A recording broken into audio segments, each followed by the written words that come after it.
In this video, I'll demonstrate how to remotely provision Android-based and SIP devices in the Microsoft Teams Admin Center. To get started, open the Microsoft Teams Admin Center at admin.teams.microsoft.com. Then, select Teams Devices, followed by Phones. This grid shows a list of Teams phones in your organization. To provision a new device, select Actions, and then select Provision Devices. You can upload multiple MAC addresses or add them one at a time by selecting Add MAC Addresses manually.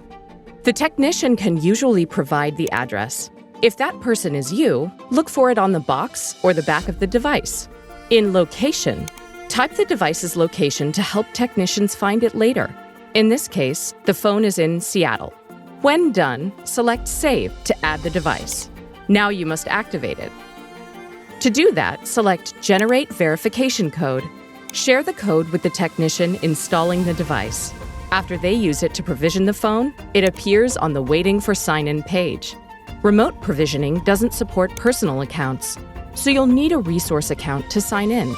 Simply select Sign in a User and follow the instructions to complete the process. It may take a few minutes for Teams to sign in the device, so you can do something else and come back later. Once done, you'll see the new device in the list of phones, ready to use. Remote sign-in only supports Android-based and SIP Teams devices, but you can provision Windows-based devices by entering credentials directly on them. To learn more about using the Microsoft Teams Admin Center to remotely provision Android-based and SIP devices, see our documentation on Microsoft Docs.